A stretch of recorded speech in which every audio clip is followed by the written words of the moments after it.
All right, and for those of you who have joined, this is part of our Dinner Disrupted series, just a program of focused, I should say, on food security. It's a series that we will have going over the course of this year and next as well, where we discuss issues related to land use, climate change, and agriculture as it all relates to food security today and how that's going to affect us in the future. So now that we're at 2:05, we're just going to go ahead and get started. So welcome those who are here. My name is Amara. I am a librarian with the Trumbull Library System.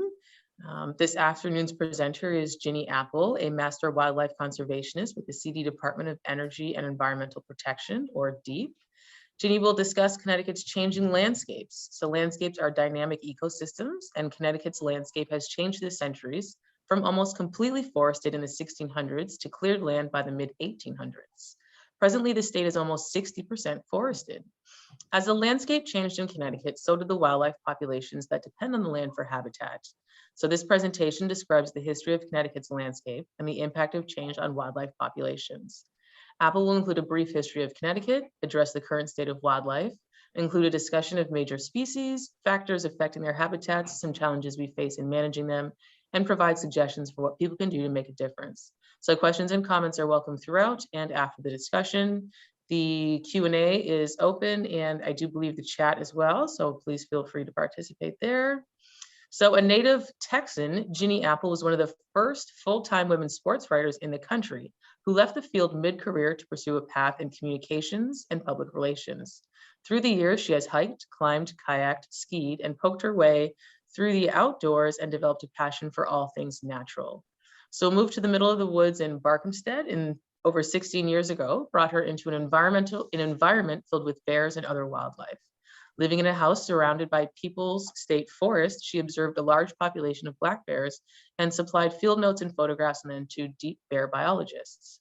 Her affinity for this magnificent creature led her out west to participate in a grizzly research mission in Montana and to become a Master Wildlife Conservationist with DEEP. So please welcome Ginny. Hello, everybody. Glad to have you here. I'm always happy when people are interested in taking care of our environment and learning about how to do that. I'm also delighted to give a talk more down in southern Connecticut because we don't get down there enough, I don't think, to spread the word about the magnificent wildlife species we have in Connecticut. So I'm gonna share my screen. If you have any questions as we're going along, and if you're like me, you might forget them by the end, you can type them in the chat and we'll answer them, but at the end, we'll also let you come up and answer them as well. So let me share my screen. Amara, it says host disabled participant screen sharing. So you have to hit a button or something, I guess.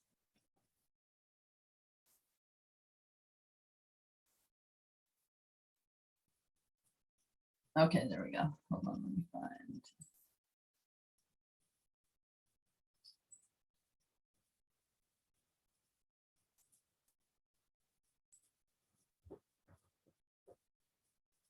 Okay. I'm just going to disappear myself and let you look at the wonderful pictures. Okay, wildlife in Connecticut, changing landscapes. Amara gave you a small introduction. I just have to move this little slide bar out of the way. Okay.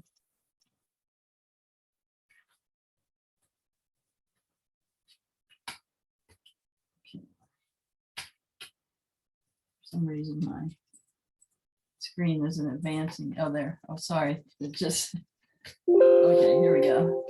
Okay, so whenever I give a talk, particularly at a library, I always like to include some literature. So the creation of 1,000 forests is in one acorn. So you'll see all along how important the forests are, as are the nuts that fall from our trees. Connecticut landscapes, in the beginning, there were forests. No, there weren't. So if you'll see here, 26,000 years, in the Wisconsin Ice Age, there were no forests. Tundra dominated 13 years ago, then 11,500. Spruce woodlands, 10,000. The humans arrived. 9,000 years, there we have pine hemlock forests. 8,000 years, mixed deciduous forest. 3,000 years, we get those magnificent American chestnuts. And in 1,000 years, the Native American agriculture begins, which had an effect on our landscapes. Around 500 years before the European colonists came to the New World, Native Americans began to set up subsistence farming. They did make farmlands very similar to what you see here, and they would rotate crops. They moved their homes from the coast in the summer and spring, summer, and early fall up an upland, and moved around and used the land to their advantage. There's recent evidence that suggests that as many as 50,000 Native Americans inhabited Connecticut before the colonists came. For survival, they hunted and fished when game was available, cultivated beans, pumpkins, squash, and corn in areas that they would burn and clear along the shoreline during the spring, summer, and fall. And then again, as I said, they would retreat to the upland valleys during the winter. If some of you are gardeners, you might have heard about the three sisters. They would take corn, beans, and squash. They would plant the corn and put the beans very close to the roots so the beans could climb up the stalks of the corn. And then they would put squash and other root vegetables planted around the base of the corn. Very important nutrients for the Native Americans, and something you should try in your garden. It's kind of fun. So they cleared the lands twice a year by burning, and they'd make edges in the forest along the clearings, and would make less density within the woods, and that allowed berries and fruit-bearing trees to spring up, so when they returned at other times, they would grow and have those availability for food sources. They did set up villages and roadways. They would reroute streams, and they would leave their handprints on the ecosystems that the colonists not only encounter, but they would eventually take over. Some of the activities the Native Americans would do, and as we'll discuss later, they usually only took what they needed as they needed it. When the colonists arrived, they were astonished that the Native Americans had such agrarian communities. And so they set out to try to mimic those and have subsistent farms of their own. Oftentimes the land was overtaken from the Native Americans, many who died in smallpox plague or moved west. But the colonists' attitudes, again, as I said, towards land and its flora and fauna was self-serving. It was there for their indiscriminate usage, no matter the consequences. So here they are, and they would barter and trade with the, one of the great American myths of European colonists settled. The Native Americans did live in perfect harmony with nature. They did survive on the renewable bounty that the continent offered them. They were America's first environmentalists, and the land they lived remained unspoiled to a certain degree because they would move all the time and use different land. So their farming was very instructive to the colonists and very disruptive to the Native Americans. For a time, the Native Americans did trade beaver furs and deer hides with each other before the colonists came. And then when the colonists came here, they realized what effect and how rich the beaver fur was and how it would sell over in overseas. In fact, the beaver trade generally funded the colonists in their first years here and helped them survive and get out of debt. But they did abuse the Native Americans somewhat by having them trap the beavers and give them little for their efforts. So a famous chief said, "We must protect the forest for our children, grandchildren, and children yet to be born. We must protect the forest for those who can't speak for themselves, such as the birds, animals, fish, and trees." When the colonists came here, Connecticut was over 90% forested. You clearly had trees everywhere.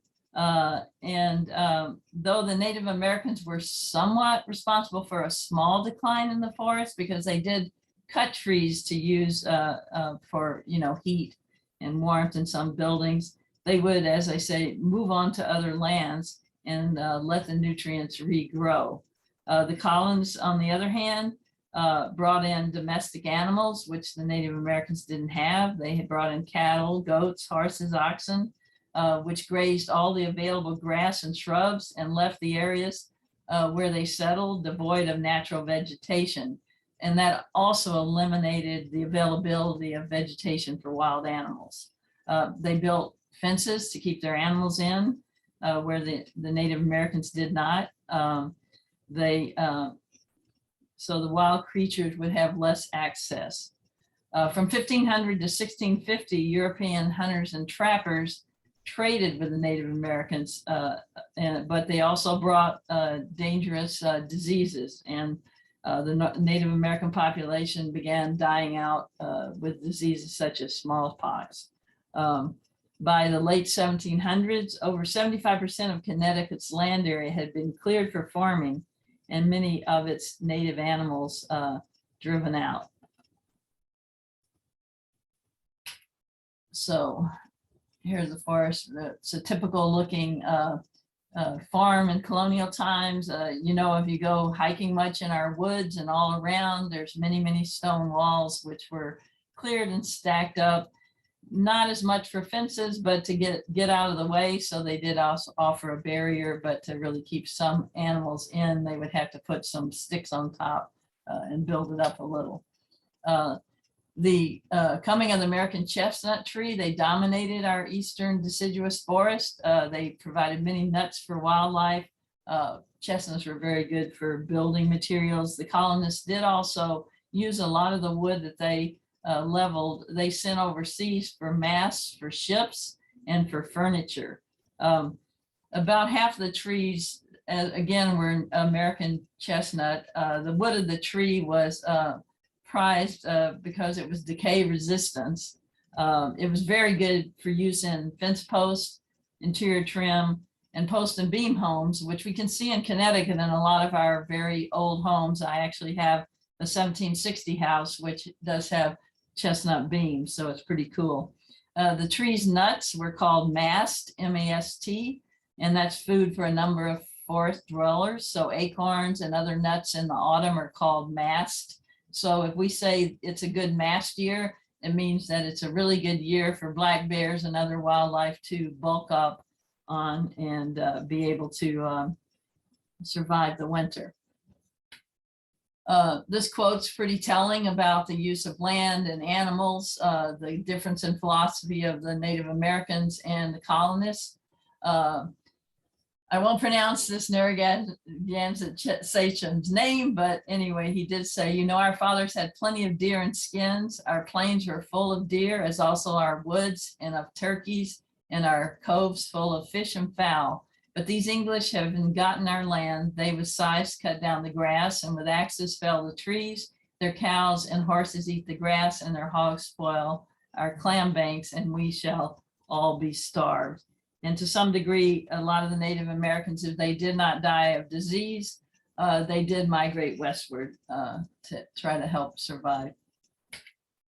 So here's some of the cutting of the trees. The typical mid to late 18th century household used 20 to 40 cords of wood annually. By the late 1700s, over 75% again of our Connecticut land had been cleared for farming, a big drop from over 90%.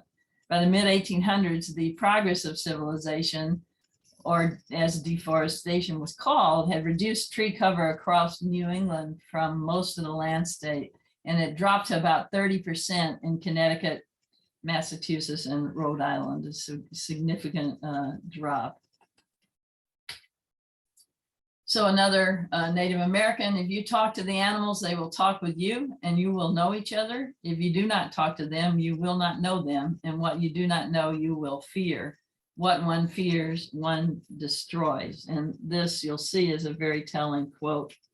Again, when the colonists came, they not only cleared the land, but they began shooting wildlife, not just for food, because they feared the lions. We did have native mountain lions, native wolves at the time, black bears.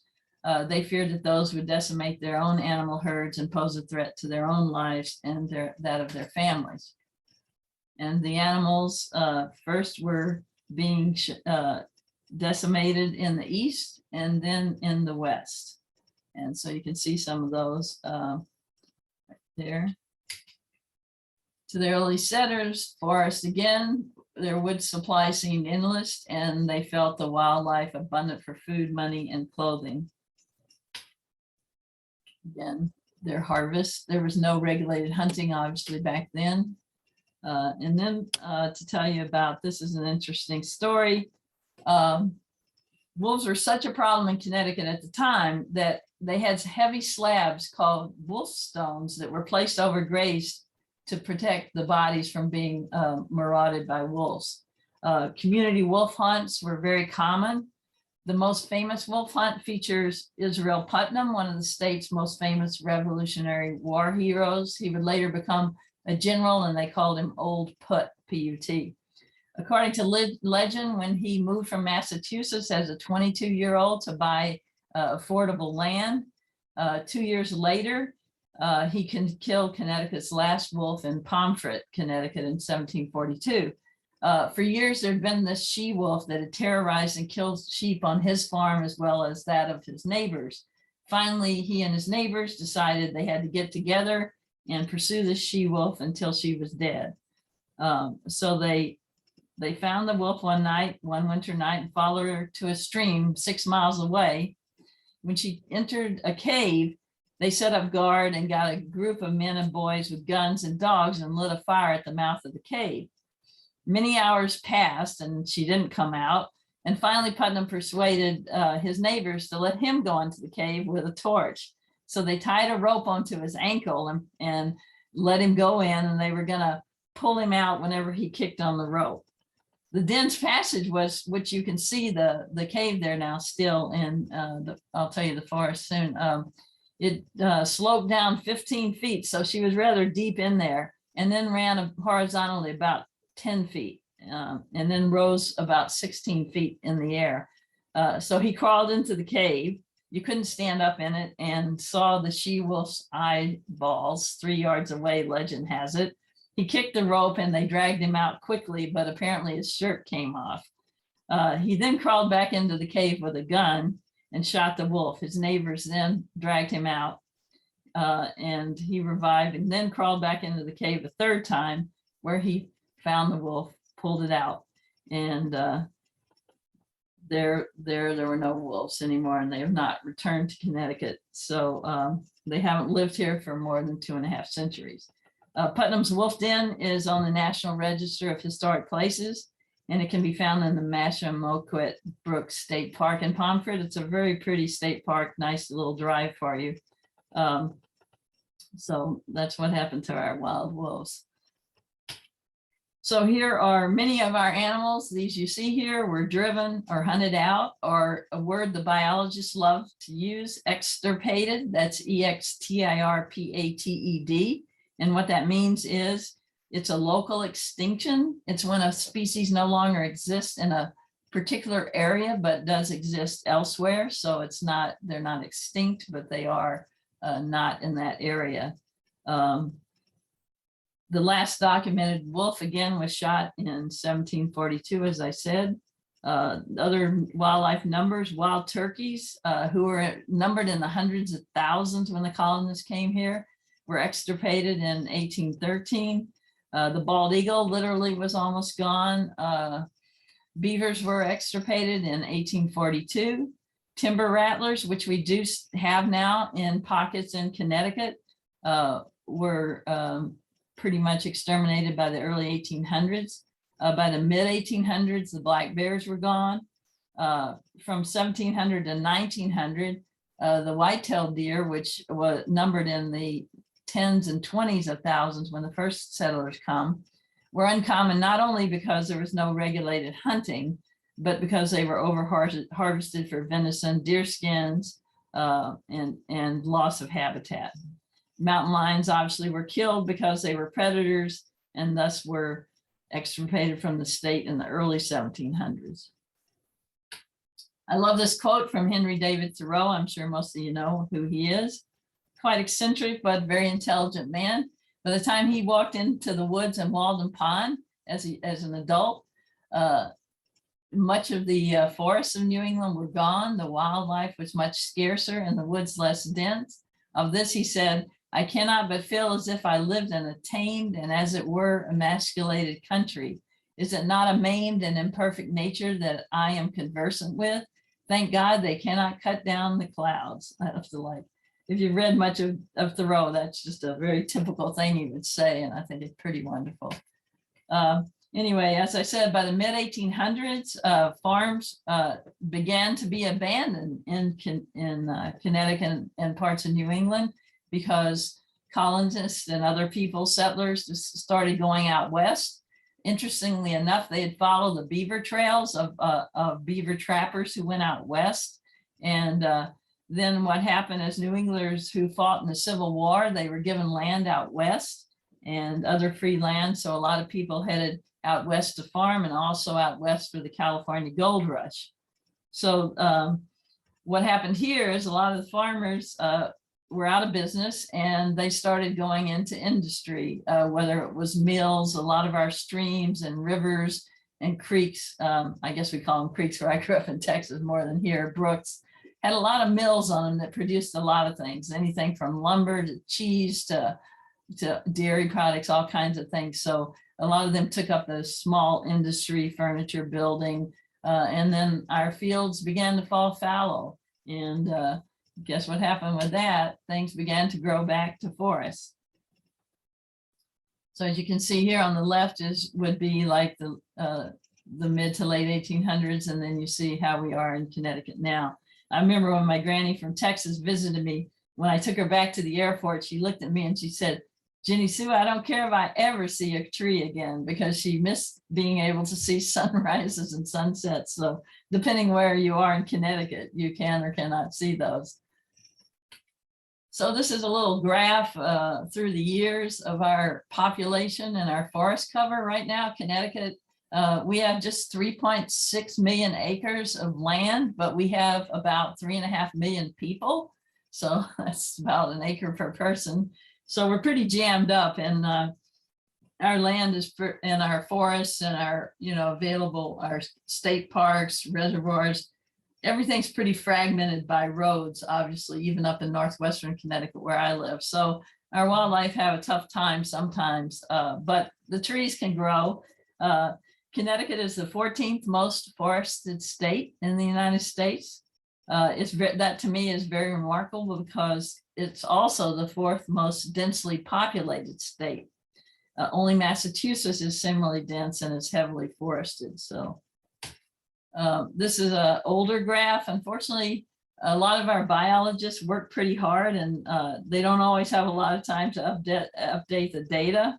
But you can see how our landscape has changed over time. It shows the percentage of forest every 50 years from 1650. And then you can see there the big dip in the 1850s. And that, again, as I said, was fueled by the offer of free land to veterans and the gold rush, and also the Industrial Revolution, which drew farmers to the cities. Today, Connecticut is less than 60% forested. And that number we expect will probably be going down a little bit. Sorry, I may have gone to the wrong slide. By the mid 1800s, only about 20% again of Connecticut was harvested. So that's when we no longer saw black bears in the state. So here's some new growth forests, and now these are typical. Our average trees now in our forests are around 60 years old. I will talk about this later, but the state has been doing some timber cutting, not so much to get money from the wood, but to create different types of habitats for wildlife and plants. So here are some of the animals that have come back since our forests have grown: the black bears, the wild turkey, beaver, and on the bottom right, the fisher. It is not a fisher cat, it's a weasel. It's incorrectly called fisher cat. A funny thing is, if you Google fisher cat, you'll get about 50 home videos with some guy's face looking out into the darkness and say, listen to that scream, it's a fisher cat. But meanwhile, he shows no animals. And 99% of the time it's a fox. A fox have about 22 different vocalizations, a lot of screams that were used in horror movies before we had computer generated noises.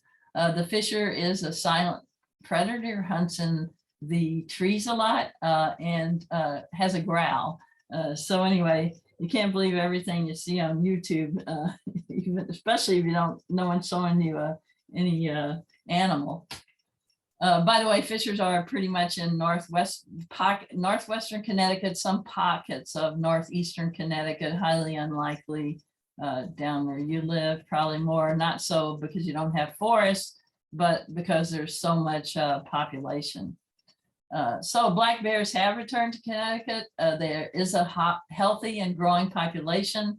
Their cubs survival rates about 70 to 75%, which is one of the highest survival rates of any of our wildlife species. These are some of the bears I monitor for the state. But black bear's existence is a testament to the health of our ecosystem. And now it's a challenge learning how to coexist. I was telling Mara that some towns now are forbidding bird feeding from late March till late November because it causes a huge problem of habituation with the black bears, and sometimes can lead to them having to be put down. So DEEP does a lot of black bear research. They track and tag the animals. There's a common misconception. I know Trumbull is not overrun with bears yet and likely won't have a huge population ever, but you will probably have more. A lot of people think that if a bear had one tag in one ear, it was in trouble once. And then when it gets a second tag, it was in trouble twice. And then like the third strike rule, they'd be put down. That's not true. They all have 2 ear tags because they're very rugged individuals. And I've seen a bear, as soon as she got tagged, would have one of the tags out of their ear the next day. So that's called a bear can. Right behind it is a culvert trap, and they put donuts in the back of it, and the bear goes in, pulls on the little basket of donuts and gets trapped in there. The bears are never left very long. The biologists go out, they'll tranquilize the bears, and they weigh them, they measure everything from the claws to the ears to from nose to tail, check out the health of the bear, and then tag it. Any bear they handle, they do tag as part of their research project. In late February and March, they go into the dens. So right now they're doing den work. So we have about 27 collared sows in the state. And those sows have GPS, there's GPS devices inside the collars, and the biologists are able to use transponders in the spring and find out where the dens are. Then they go to the dens, they'll tranquilize the mother, and they'll pull her out, and then they'll get the cubs and bring them out and weigh them and put a microchip in them, which is in the wildlife world, it's called a pit tag. And they're very cute. People say, don't they claw you to pieces? Not really. Just imagine they've been under a big fur for a couple of months since they were born in January, and they just want to be warm. So they usually try to cuddle into the biologist jackets. They only weigh about 12 ounces when they're born, and they're blind. They will stay with the mother until their second summer, at which point she'll kick them out and mate again. So this is one of our top biologists, Jason Hawley, with a little cub there. In the background, there's a wildlife class from UConn that was able to go to this particular den. So here's habitat suitability for black bears. I'm showing this so you can kind of look at where you guys are, and you're in pretty much, you're just on the edge of fair and poor habitat for black bears. But north of you, there's very good habitat, up near Monroe, Seymour. So it's, it's not unlikely that you have black bears in the area. DEEP does have bear sighting reporting on their website. So just Google Connecticut DEEP. And when you get to their website, just search black bears, and you can go there. And if you see one, it just asks you to, say where you saw it, like what roads, and and that kind of thing. Even though that data, like in towns where you see on the top left where it's really dark green, a lot of those people in my town don't report it because we just have them like all the time, like squirrels sort of. But this data, even though it might be the same, if there's a neighborhood of 30 houses and, 20 of those houses, people saw a bear and they put that in the report, then it's not 20 bears, it's one bear. But the biologists have ways of using other data to try to extrapolate populations, which we think are just over 1,000 right now in the state. So a healthy population. A lot of our black bears have migrated back down from way up north, meaning New Hampshire, Maine, into Massachusetts. And so where you see the dark green, a lot of them have come from the Berkshires in the Northwest and from Eastern Massachusetts. So that red in the middle is pretty much a lot of it is that Connecticut River Valley corridor north of New Haven. And black bears are really good swimmers, but if they come along a river and there's a lot of development and stuff, that probably will just go back to the forest. So here's a collared sow. Everybody says, oh my gosh, that's a really big collar, but they just got new collars that are smaller. But anyway, there is a GPS device in there, and they do change the batteries once a year. This sow right now has 3 yearlings that'll come back out with her when she leaves her den, and she'll keep them till like sometime in June when it's time for her to mate again. Our bears on average, when they're adults, are probably anywhere from 150 pounds to this guy who's probably almost 500 pounds. So they can get very large. For people in bear country, we say it's very important to be aware of behavior. They're not normally aggressive. People often demonize them and merge their personalities with grizzlies. Like don't get between, a bear and her cubs. That's true with grizzlies. With black bears, they just send their cubs up the trees. So anyway, the best way to keep bears away is to not have food out, meaning pet food, bird seed, or garbage. So again, they're a very healthy population right now. I put this in here. One time I saw these turkeys like this and I said, oh, what happens when a turkey crosses the road? I didn't really know the answer, but I thought the picture was pretty cool. So they're a very visible wildlife species in Connecticut. They were eliminated again in the state in the early 1800s by loss of habitat, over hunting. But then now they're in every town in Connecticut. I'm sure you see them pretty often. They were brought back to the state through a trap and relocation project. We captured them in 1975 and 1992 in New York, and they were relocated to northwestern Connecticut. They use a net that they fire with a rocket that goes over the turkeys, and then they get them and they put them in, in cages and bring them off. Once they flourished, there were 300 additional turkeys trapped within the state and released in other parts of the state. Now turkeys are very abundant across our country and are chasing postmen in New Jersey and causing all kinds of problems in some places, but they are very healthy numbers now. This habitat, we have forest habitats, fields are very important for the turkeys. And this is one that was around my area this winter. So, and there they are. We do have hunting seasons for turkeys, and in the spring and fall. You have to be licensed to hunt turkeys. A really interesting thing, if any of your hunters, turkeys have great eyesight. And if you want them not to see you, then you need to wear clothes that are unwashed, because the laundry detergent that we use in our clothes turns up as a blue color for them, and they can see you if they move. So they have very good eyesight. Sportsmen help fund turkey management and other wildlife management and animal projects through the Federal Aid and Wildlife Restoration Program. They pay a special tax on their hunting equipment, and this helps fund not only the animals, but also their habitats.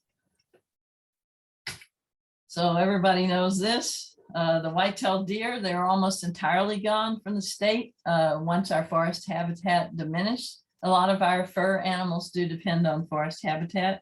Back then, there were very few laws to protect any animal, and they were overhunted.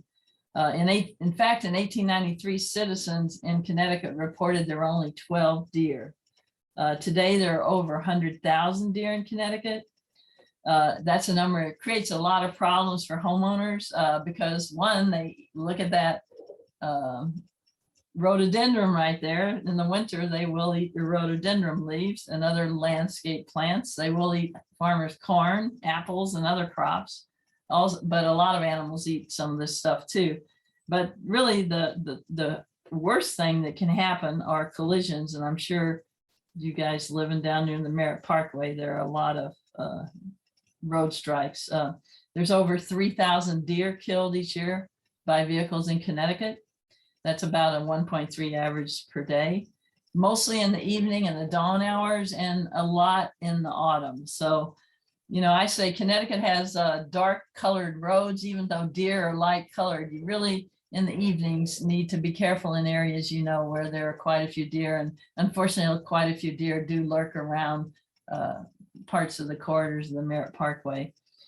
Incidentally, Trumbull, North Branford, and Windsor were the fourth most hit deer per year last year, with 11 crashes each. Coventry, Connecticut had 24. So the hunting season in Connecticut does assist in bringing the number of deer down. It is a regulated season, which means there's laws dictating when and where the animal can be hunted.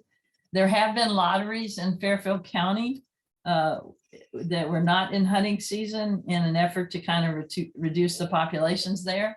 A lot of people who are non-hunters were not happy with that, but I can tell you that if there are too many deer, they get this chronic wasting disease, which is horrible, and they can also die of starvation in the winter. So certain populations of animals do have to be controlled by hunting. So there they are. There's some of their browse. You can see where they browsed on those bushes and taking the whole bottom of the bushes off. So they can be kind of counterproductive to gardening. There's a good buck. They will lose one antler. The winter's a good time to go out in the woods and try to find their shed, but oftentimes one of them will come off and they'll have the other one on there. So I just put that in there because I think it's really kind of a cool shot. So anyway, here's another critter. Beavers were almost gone from the state by the mid 1800s because of the over-trapping, the demand for their pelts for hats and clothing. Hats, particularly in Europe, made out of beaver were very popular. In fact, the Queen's Guards at Buckingham Palace still have beaver hats, as do the cowboy felt-like hats are made out of beaver. Back in the early days, beaver skins were the coinage of early America and were traded between the settlers and Native Americans, and then, as I said, used to fund a lot of the things in the colonies. In 1914, beavers were reintroduced to Connecticut in Union, Connecticut. That's northern Connecticut, just above where the University of Connecticut is. There were other reintroductions in the state. Now we have approximately 10,000 beavers. They create wetlands by damming up waters in a stream, and it holds back enough water to flood the nearby forest, create a depth capable of floating food and materials to their lodge. But not all floods are welcome. Sometimes they flood roads. The Wildlife Division gets hundreds of calls each year with people reporting beaver problems. Nevertheless, beaver marshes are important habitats for animals such as the river otter, duck, all kinds of frogs and amphibians, even plants like water lilies. So here's a beaver. When it gnaws, it has one of the strongest jaw bites of any animal other than the American alligator. They can fell a tree that's almost 60 inches in circumference. So they're very efficient at what they do. But another thing people don't know about the beavers, this is a typical beaver lodge. They bring a lot of sticks and everything and pack it with mud. If you have any marshes around, you probably have a beaver lodge. And if you go out right before sunset at dusk or at dawn, you'll likely see beavers getting ready to build their dams, which they do primarily at nighttime. Typical beaver dam here. They come in all stripes and all sizes. The largest beaver dam was out in the Grand Tetons that is known of. It was 12 feet high and over 4,000 feet wide. So beavers are what we call a keystone species. And what that means is they have a disproportionately large effect on their environment relative to their abundance. It's kind of similar to the old arches they would build. The top block would be like the main block, and if you pulled out, the entire structure crumbled. The beavers do have a good effect on the watersheds. They will take down old trees near waterways and allow smaller ones, healthier ones to grow. The dams can filter sediment and out of the water and make it cleaner. But again, they also can sometimes flood roads, girdle trees, and cause issues. But because our land has changed and we have the forest going back, the beavers are back. Also, an interesting thing is they are studying reintroducing beavers out in the Southwest in places where they really don't thrive, because they found that even a small beaver marsh might stop some of those wildfires. Sorry, I had to take a drink of water. So, like the black bear, fishers are dependent on forest habitat. Unlike the bear, they needed a little help to be repopulated in the forests of northern western Connecticut, which is kind of where we introduce a lot of our animals, reintroduce. Again, as I said, they're not cats, they're members of the weasel family. That fisher cat name probably came from the word fichet, which is French for polecat. And when the colonists came over here, they kind of thought it looked like their polecat. They did become scarce again when the settlers came, and they were exploited for their furs. So they were pretty much extirpated from our state by the 1900s. They do like large tracts of coniferous forest and some mixed hardwood. They den in high cavities up in trees, and their prey is small forest mammals, squirrels, and other rodents. And they are the one critter here in Connecticut that will kill porcupine, largely because they can grab the porcupine on its stomach up in the tree, which the stomach doesn't have quills, even though the porcupine has 30,000 quills. So imagine that. Out west, a mountain lion would possibly eat a porcupine, but a lot of wild animals won't go after an animal where they think they'll get hurt. We've had some roadkill bobcats that actually have porcupine quills embedded in their, like in their mouths that never came out because, they were quilled by a porcupine. So anyway, in 1988, we used the proceeds of sales from wild turkeys, which have really grown and were very abundant here. So we sold some to Maine and used those proceeds to pay trappers in New Hampshire and Vermont to trap fishers for release in northwestern Connecticut. And so then the ones that are in northeastern Connecticut naturally migrated here from Massachusetts. Some of the fishers were released with radio collars so that we could track their movements and monitor them. And now, once again, we have a healthy, not an overabundance, but a healthy population of fisher. You're pretty lucky to see them. I've only ever seen two, but they're pretty cool to see. So this is the very old style telemetry. They would put a big antenna on their old car and go around trying to see where the fishers were. Now it's a handheld piece. This one is actually very big. He's holding it with his hand, but it was quite awkward, I was told. So a lot of people, again, I talked about mast, acorns, and everything. Our gray squirrels, which are pretty ubiquitous here in Connecticut, they're very dependent on acorns. So their population does fluctuate on the annual acorn crop. If it's a good crop, you're going to have a lot of little squirrels running around. If it's not, then there'll be less. They also, I'm told, forget sometimes where they put all their acorns. So sometimes another critter will benefit from the squirrel's industrious behavior. White oak acorns are supposed to be more tasty than those from red oaks, although I never really tried them, so I couldn't tell you. But I understand acorns are very bitter tasting. So these are a bunch of acorns. They have taken the place and provided a really valuable role in our ecosystems once our chestnuts were all gone. So they're important food for deer, bear, wild turkeys. An interesting thing about black bears is in the autumn, they have to beef up. They eat 20 to 30,000 calories a day, which is equivalent to 35 Big Macs. And the female, even though she mates in the summer, the sow, the black bear, she has delayed implantation. So the her body can tell whether or not she's had enough food. And if she has, then it will fertilize the egg. If she has not, then it will not be fertilized. So again, nature has a lot built in for their critters that really help them. I just wanted to show this again, the federal aid. So all our hunters, most hunters are very conservation minded. You know, they do want the wildlife populations to grow. They do want habitat to be healthy, not just because they hunt, but because they do care about the environment. Obviously, there are some individuals that don't, but so this is a very important act for us, the Wildlife Restoration Act.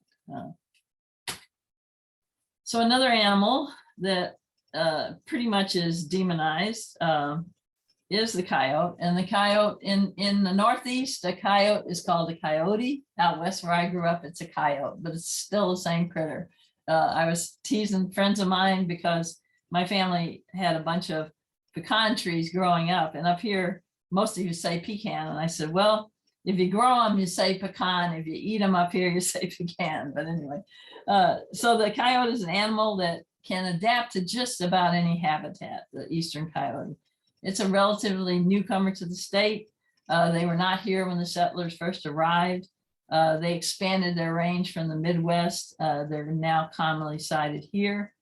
As the western coyotes traveled east, they came up through Canada and mixed with wolves. Our eastern coyotes are larger than western coyotes, and biologists have found they have some genetic wolf material in them. In 1963, the first recorded coyote in Connecticut was killed in Kensington, Connecticut. That's just south of Hartford. Now coyotes are regularly seen here. Again, they're very adaptable to many habitats. They eat a variety of food, including small mammals, deer, some fruits, dead stuff, and when available, garbage. They might also prey on small livestock, poultry, and small pets. We also always tell people, if you know there are coyotes or fox or other predators around, bobcats, you really shouldn't have your cats outside, or or small dogs. Coyotes can be shot year-round in Connecticut, but they're only supposed to be shot if they're threatening your livestock. But unfortunately, I think that is abused a little bit.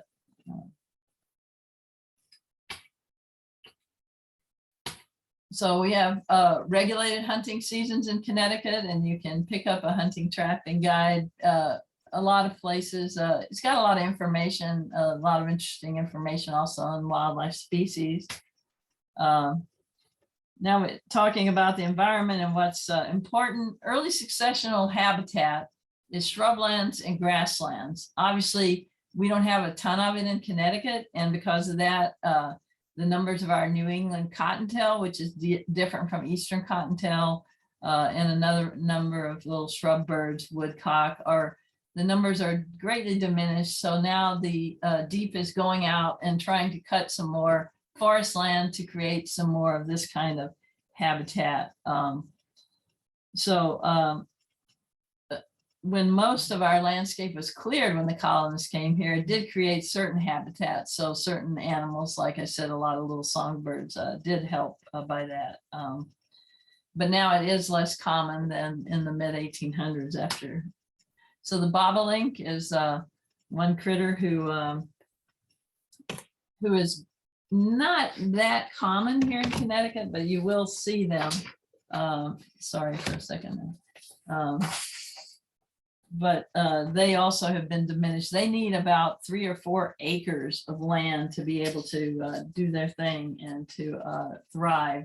So again, creating this early successional habitat is really valuable and important to this population, and to a lot of, if you're birders at all, it's very important to a lot of populations of critters. Also the meadowlark used to, we heard the meadowlark all the time, you know, you could always hear it in Connecticut, but again, with the diminishment of fields, and the fields also are diminishing a lot because of development, obviously, in Connecticut.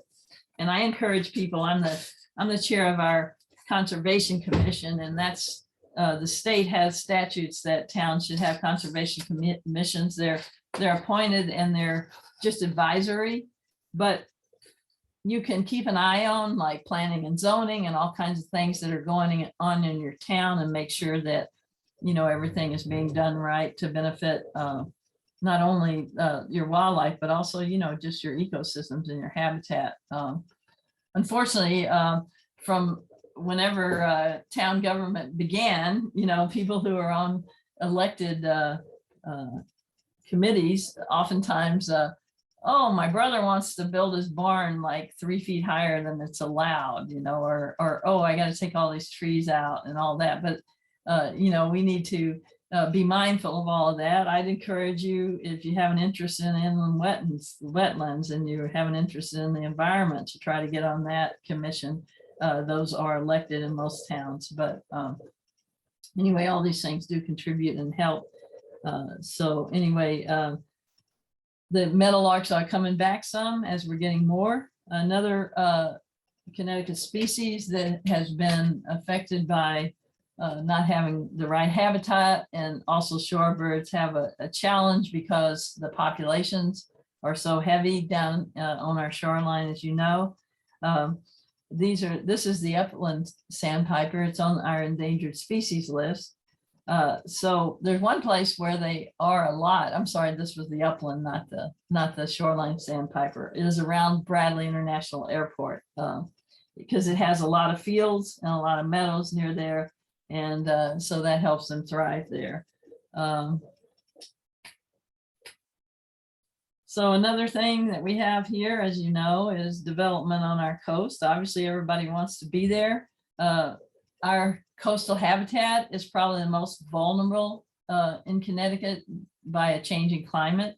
The rising water levels during high tides impact the marsh, breeding birds, and other wildlife.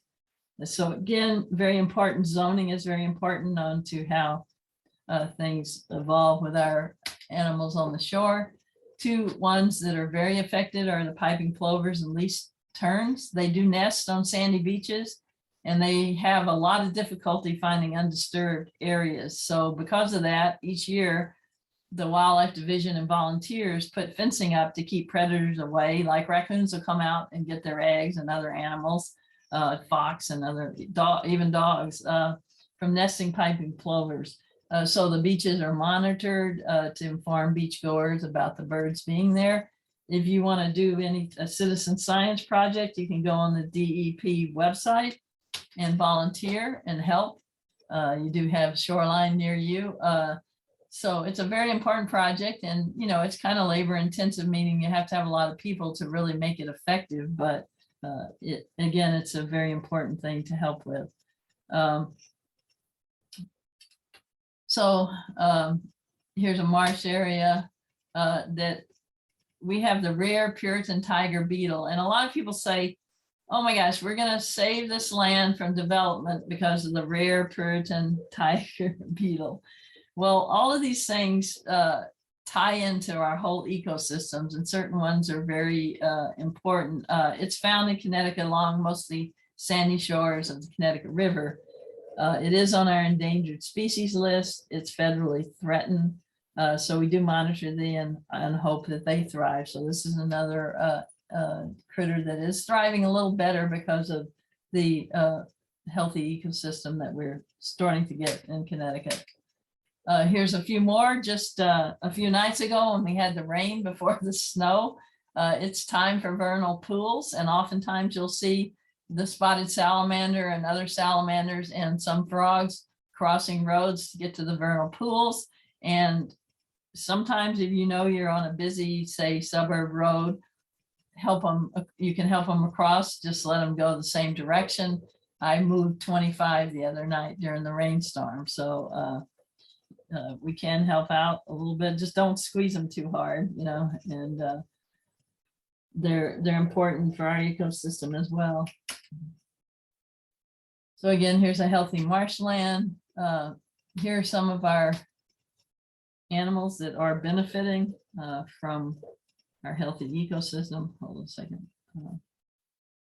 There are 84 species of mammals in Connecticut, 335 species of birds, 50 species of reptiles and amphibians, 169 species of fish, and an estimated 20,000 vertebrates. Our diversity is attributable to because we have even in a small state, a wide range of landscapes, waterscapes, and habitats, from your coastal plain and Long Island Sound in the south to the Northwest Hills. Here's a porcupine. They're mostly in northwestern Connecticut. A pretty healthy population. They do not throw their quills. They just raise them up off their back. Here's a bobcat. We just are finishing a bobcat collaring project that's been ongoing for 3 years now in the state. We didn't have any sense of how many bobcat we had, so we began this project so we could get a sense on the population of them. Then they're trapped and released, and the GPS collars that are on them that are not as big as those bear collars will tell us, you know, the movements of the bobcat, how their territories cross each other. We'll get a sense of their fertility and population. We have found that the bobcats are a lot more urban than we thought. So there's healthy populations. There's one Hartford bobcat female who has had 3 litters since we've been studying her.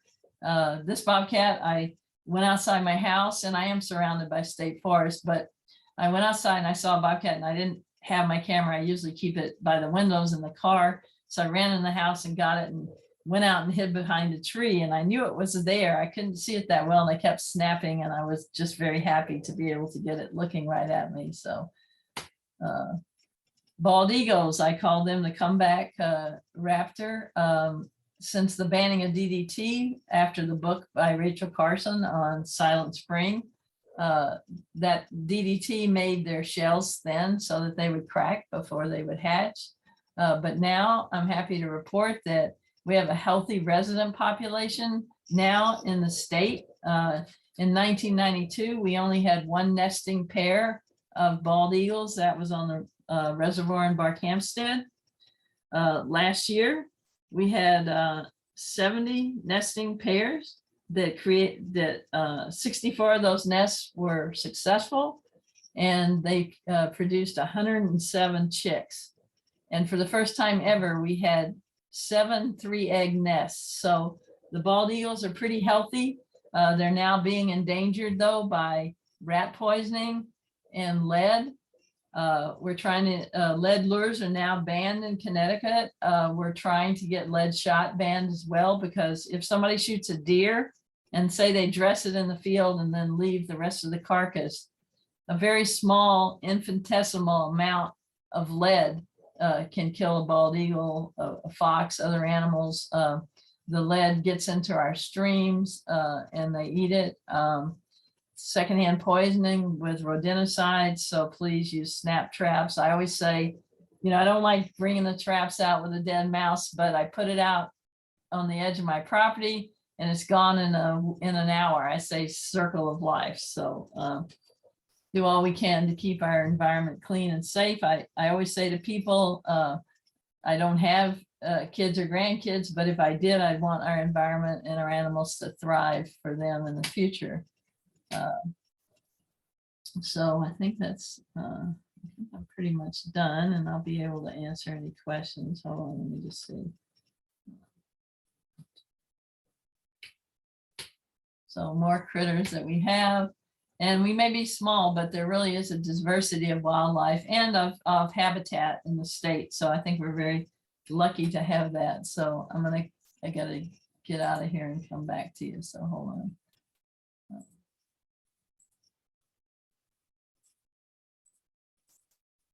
Well, oh, there we are. Okay. Figure out how to come. Oh, wait, video. Hold on.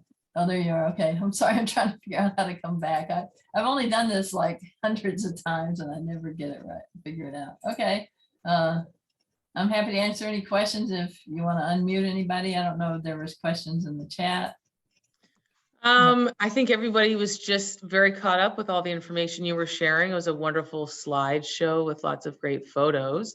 Learned a lot. I like how you kept referencing the bear collar. It was quite large and cumbersome looking. I don't know if I'd want to have that around me all the time.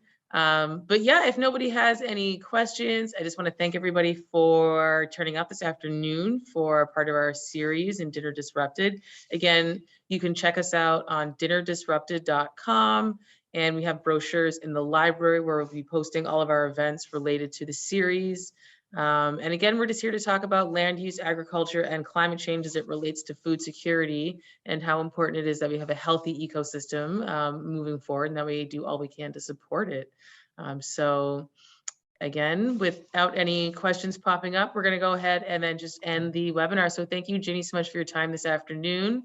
And we look forward to seeing you hopefully over the summer on some walks, and to whoever was on today, to seeing you at some events in the future. So thank you and have a wonderful